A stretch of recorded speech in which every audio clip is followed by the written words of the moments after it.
channel, Eric Reacts. We're gonna be watching woman doesn't realize her Tinder date is a killer. Crazy. 1st, 2018. CCTV records 22-year-old Grace and her Tinder date, Jesse, getting ready to leave a bar. Any nigga that named Jesse, you feel me? Yeah, you could just tell this nigga not regular. Just met a few hours ago, but already they're about to head back to his place. On the outside, everything seemed to be going perfectly well.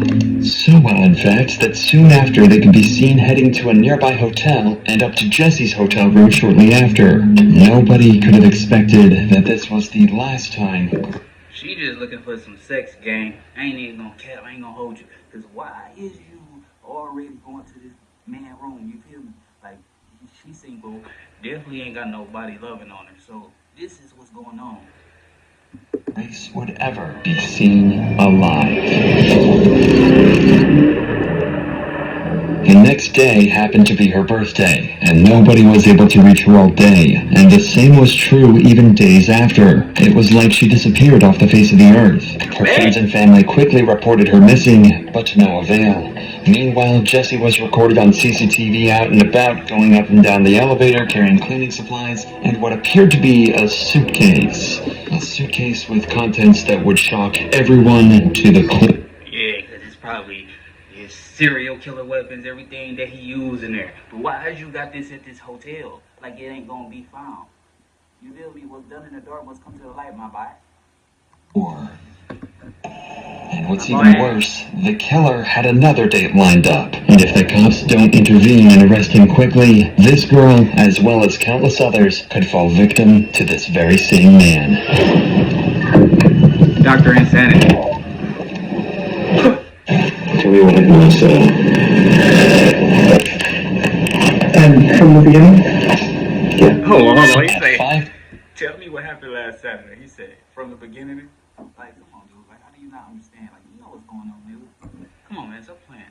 3:37 p.m. on December 1st, 2018, Grace, who just finished a backpacking journey from England to New Zealand, leaves her hostel to meet Jesse. Meanwhile, Jesse is having pre-date drinks at a local bar, downing several beers before the date begins. 4 bottles. He getting busted already. That's crazy. Don't take advantage of this young, beautiful woman. In fact, as he leaves the bar, you can still see at least 4 empty bottles sitting on the table. They meet in a popular spot where there's plenty of people, making Grace feel safe while she meets her date for the first time. But this will be a false sense of security, as Jesse has no plans to try and... Yeah, he gonna make her feel safe, because that's the whole point. So he can reel her in, then when he got her, where he want her, eventually he can do whatever he wants to her. And this ain't no real nigga activity. This is some corny-ass slime ball shit, you know what I'm saying? Anything untoward in public. He's going to wait until they're alone. Suspecting nothing, Grace accompanies Jesse to a bar where they drink together for over an hour before they head for a Mexican bar at 7:15 for more drinks. And yet And she real, because she drink with you for over an hour and then go to another bar. Like, she need to be at home for real. This is not where you need to be. Wrong place, wrong time. I hope she survived too, bro, because this is not cool. another bar named Bluestone Room around 8:30 p.m. This will be where Jesse tries his luck and sees if he can get a little closer to Grace. At 8:54, they share their first kiss. I bet.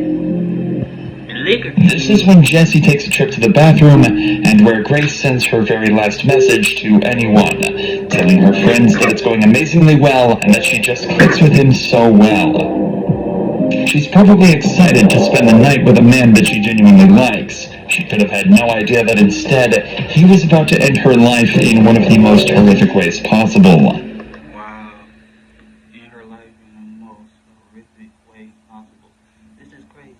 I mean, like, where Tinder, this is where she found this dude. That's why I don't mess around. I don't be on that Tinder. I might swipe, but that shit don't be happening.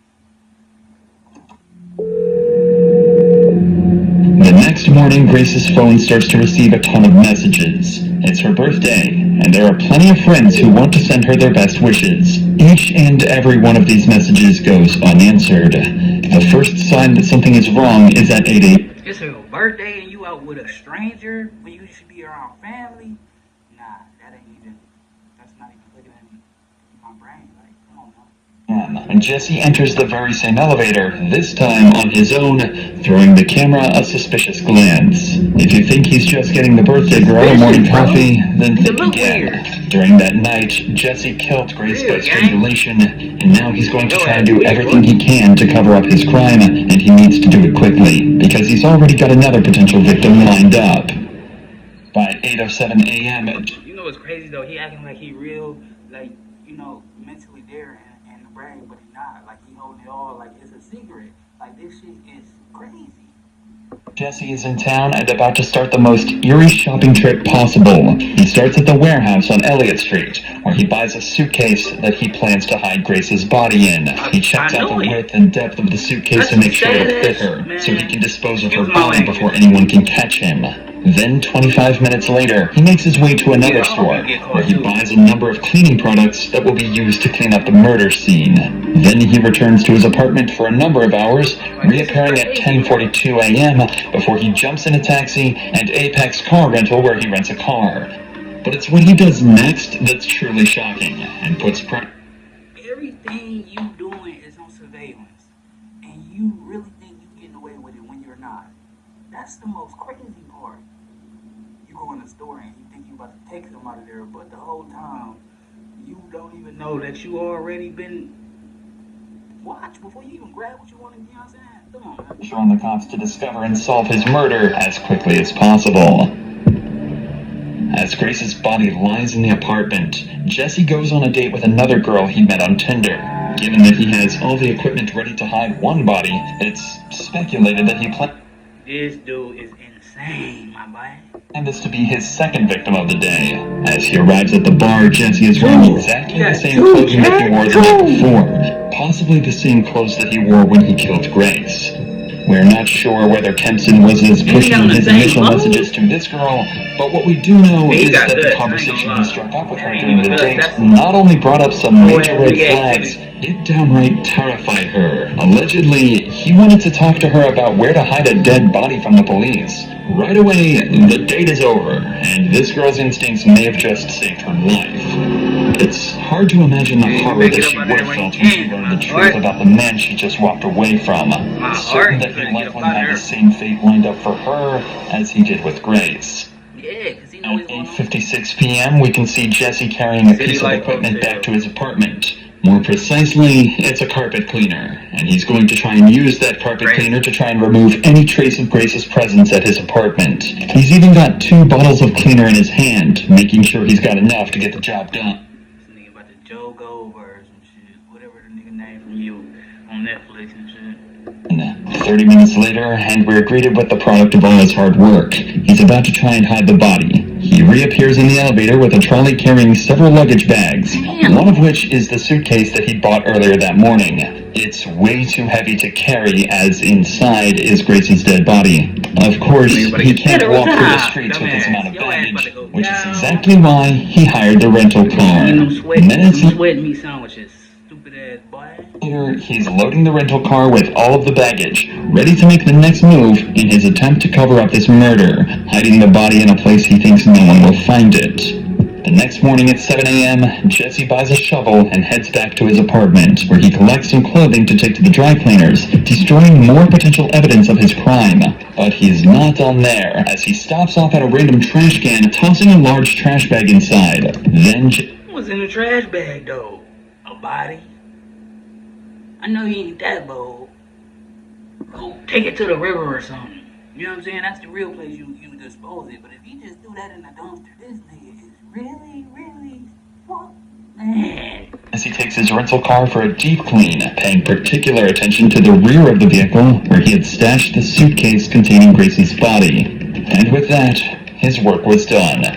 For the next 2 days, Grace's family and friends go through turmoil. Nope. I ain't gonna lie, she beautiful too. She probably a teenager or something. No, she look grown. But that's sad though, man. She look like she's full of life too. Ignorant people out here in this world. That's why we need Jesus. Nobody has heard from her. She hasn't posted on any social media, and she isn't answering either of her two phones. Her family report her missing to Auckland police on December 5th. Grace's father, David, even flies to Auckland and makes a heartfelt appeal for his daughter's safe return. Grace has been missing for 7 days, and as a family, we've been extremely concerned for her well. She been missing for 7 days. That's what they know of. But she probably been dead for already, what, 2 days, a week? I don't know. I don't even know. I probably didn't even make sense. But that's crazy. Right? What I'm trying to say is, like, if they already know she been gone for 7 days, like, she probably was already, you know. Anybody who's seen, spoken to, or come into contact with Grace, come forward and contact the investigation team. With so much media coverage at the time, Jessie likely saw her father's appeal, and yet the family's pleas went unanswered. But Auckland police are about to use various methods to track Grace's last movements Nice, beautiful woman, man. and find their main suspect in her disappearance. They're able to find out she was on a date with a mystery man, and after poring over hours of surveillance footage, they find the last person she was with, and track him back to his apartment. At 3 p.m. on December 5th, the cops turn up at the City Life Hotel, but they almost miss their man as he eyes them in the lobby when he approaches the front door. Jessie thinks if he casually strolls Who this nigga think he is? James Bond? away, he won't be noticed. But these eagle-eyed cops don't miss a trick and quickly apprehend him before he can make an escape. At this point, the smartest thing for Jessie to do is to own up to his crime, maybe try to play it off as an accident and face the consequences. But he's not going to do any such thing. In the interrogation room, he plans to lie his way out of this, but he's completely unaware that the cops have already seen every move from the night of the murder and have about as much evidence as they could possibly ask for. At the Get out the interrogation room and still get back on with the mess. I've been trying to change my life or something, man. Like, that's insane. start of the interview, he has no reason to lie, as he's just recalling the events before the murder. Tell us about Grace. So I was talking to Grace on Tinder. We had matched on Friday. I saw that we'd matched the next day on Saturday. And then we met at Sky City. And then we decided that we're going. Nigga, where did you put the body? Why did you even do this to this woman? Beautiful young woman. Because you insane. You don't even know.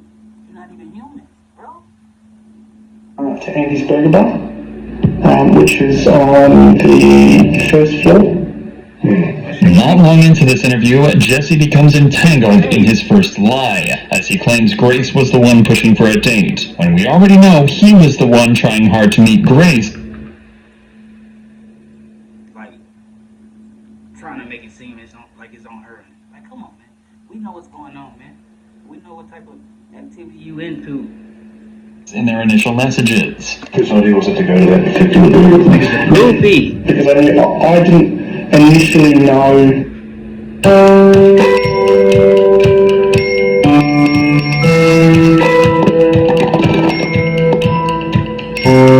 Let this ad rock up, though. I'm obsessed with the new red chili curry. It's like fresh and bright, very tasty. 10 out of 10. Good, ain't gonna lie. Cold weather is tough on your hands. Try O'Keefe's Working Hands Hand Cream for guaranteed relief in 1 Had year. some of that hand cream. That shit don't work. Introducing Smart Search from Homes.com. A new way to search the way you speak. I mean, it Built worked. for every search, Not from really. basic to voyeuristic. Whatever. Right now we have an offer going on where we can get you a brand new, super efficient furnace or... That she was real. What do you mean? Well, there's a lot of. So have you heard of catfish? So catfishing is where someone uses your profile or uses your photos and pretends to be you and then meets, and you're a completely different person. And it's on Tinder. It's all about the way you look. And so if they use more. He got different personalities. He sounds like a person that's just not in the right brain. Like, dog, the way you hear how he talking, you can hear, my boy. Like, come on. Like, what? Nah, man. You wrong. viewing photos, you're more likely to swipe for them. Okay. Yeah. How does meeting that public place sort of protect you from meeting someone who's not as good looking as... Well, there's security there. So if she wasn't who she said she was, at least in my mind, I'd feel safe. When Jesse is confronted with evidence from surveillance cameras, he continues to lie, digging a hole for himself that he's going to struggle to escape from. No. I go down Victoria Street, straight down to the bottom, and then hang a left, and I head towards the viaduct. You go to the viaduct again? Yeah. You're kind of walking a bit in the same direction if you were planning to go to... Right though, like you had to think for real. Like you want to go here, but then you